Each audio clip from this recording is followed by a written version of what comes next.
Fala galera, vamos continuar aqui o nosso papo sobre algoritmos e estruturas de dados? E hoje nós vamos ver como é que a gente consegue fazer com que os algoritmos tomem decisões baseados em condições, em números, certo? Como é que eles fazem seleção de blocos de código para poder executar? Como é que eles vão para um lado, vão para o outro, tomam essa decisão ou tomam outra decisão? Beleza? E é por isso que hoje nós vamos falar sobre as estruturas de seleção nos algoritmos. E aí é o seguinte, pessoal, olha só. Bom, olha que figura bacana essa aí. Todo mundo já viu um código, se não viu, ainda vai ver um memezinho e tal, uma brincadeira, que diz que inteligência artificial nada mais é do que um monte de if aninhado. Sabe o que é isso? Bom, basicamente, pessoal, é aqui que começa a nossa discussão sobre como tomar decisões nos algoritmos e como elaborar estruturas condicionais, ou seja, estruturas de seleção. Eu quero fazer isso, se isso. Eu quero fazer isso, se aquilo. Certo? Por quê? Olha só, algoritmos precisam tomar decisões de acordo com certas condições que precisam ser verificadas. Isso acontece em praticamente todo algoritmo que você for escrever, tá? Todo algoritmo você vai ter que testar alguma coisa, geralmente. Você vai ter que testar alguma coisa, tá? A menos que seja um cálculo específico lá, tem sempre aquela verificaçãozinha de e se o usuário digitou 1, e se o usuário digitou 2, e se o valor encontrado foi esse, e se o salário foi maior que X, certo? Então essas condições nós precisamos entender como é que a gente codifica um negócio desse. E é aí que eu chamo a atenção para vocês para esses 4 itens que estão aí, ó. Seleção simples, composta, encadeada e múltipla. São as formas que nós utilizamos para resolver esses nossos problemas de tomada de decisão, certo? Tem esses tipos de seleção que nós colocamos nas nossas condicionais. E aí, eu chamo a atenção de vocês para o seguinte: o que essas estruturas fazem quando a gente está falando de condicional, de seleção, de desviar o fluxo e tal? Na verdade, essas estruturas fazem a seleção do fluxo de exceção no código de um programa. Por quê? Se vocês lembrarem, quando a gente está escrevendo algoritmo, a gente começa com a nossa função principal e vai descendo, declarar variável, escreve instrução, outra instrução. E aí, o algoritmo ele é executado nessa trilha aqui, ó, justamente uma linha após a outra, e se não tiver exceção nenhuma, é aquilo que ele vai executar. Agora, tem blocos de código que a gente quer fazer perguntas primeiro. O que o usuário digitou? E se ele tiver digitado 1? E se ele tiver digitado 2? E se eu estiver analisando sobre um algoritmo para rodar no banco de horas de uma empresa, para eu saber se eu vou ter que pagar o funcionário ou não? Vou ter que analisar se tem horas, se não tem horas, certo? Se essa cor é azul, se essa cor é vermelha. Então, toda vez que a gente vai tomar uma decisão, nós estamos falando de selecionar um fluxo de exceção, porque você toma uma decisão e pega o seu código e é como se lá na memória você executasse outro bloco de código, certo? Você acessasse outra região da memória para poder executar essa parte do seu código.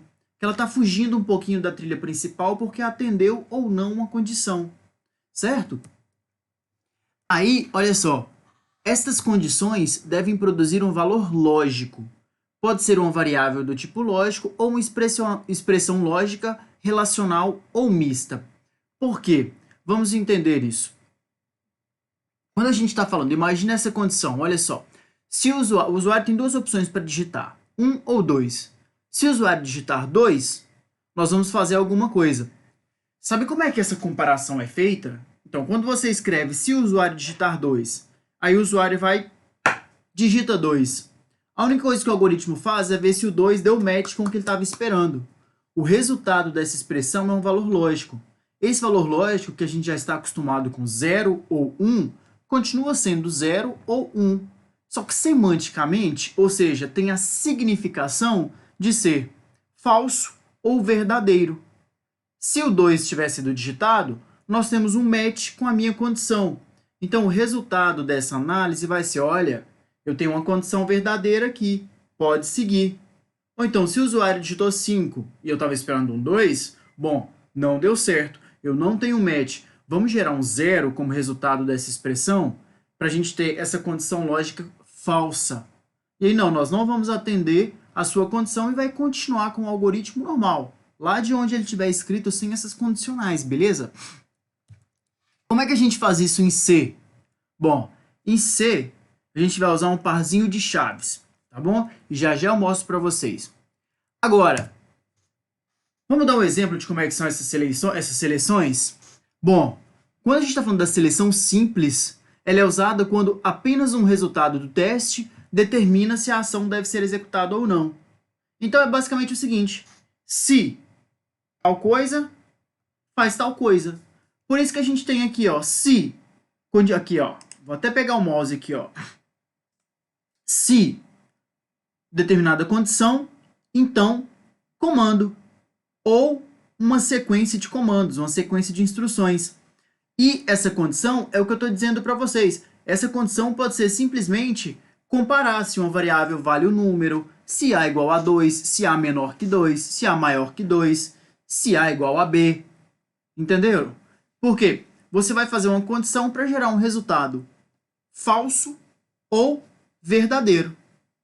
E é esses dois resultados que você vai utilizar. Porque essa condição aqui, ó, ela gera um resultado booleano, certo? Ela gera um resultado lógico que vale 0 ou 1. Outra opção que a gente tem é a seleção composta. Ou seja, quando ambos os resultados do teste determinam as ações a serem executadas. Se deu certo ou se não deu certo. Ou seja, se a condição, se ela deu certo, vai fazer uma coisa. Se ela não deu certo, vai fazer outra coisa. Esse uma coisa e outra coisa, ó, pode ser não só um comando, pode ser uma lista de comandos. E aí a gente ainda tem a seleção encadeada. Lembra daquele Hadouken lá? Pois é. Olha só. Ocorre quando se tem um comando se dentro de outro comando se, porque permite subcondições, né, que elas sejam testadas e tratadas de forma diferente. Então, olha só. Se primeira condição, faz uma coisa. Se não, se a segunda condição, faz outra coisa. Se não, se a terceira... aqui, né? Se não, ou seja, não serviu nenhuma condição nem a outra. Aí vai fazer o bloco de comandos 3, certo?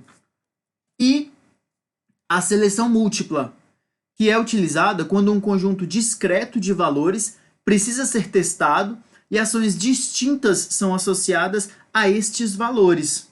Ó, deixa eu até saltar esses tópicos aqui. Olha esse tipo aí, ó. Olha só. Imagina que nós estamos fazendo teste com a variável A. Aí vamos botar aí, ó. Escolha A. E o A é numérico. Se o A vale 1, vai fazer uma coisa. Se o A vale 2, outra coisa. Se vale 3, outra coisa. Ah, tá, não é nenhum desses. Então, se não for nada disso, caso contrário, outra coisa. Essa é a seleção múltipla, tá? Ela, aqui, ó. Opa. Isso. Ela reduz as linhas de código substituindo as seleções encadeadas. É outra opção que a gente tem em relação à estrutura encadeada. Beleza? Lembrando que para todos esses nós temos códigos nos próximos vídeos, tá bom? Vai ter um vídeo para cada um desse tipo de seleção. Então não perde não, fica ligado lá. Agora, o que eu vou pedir para você fazer?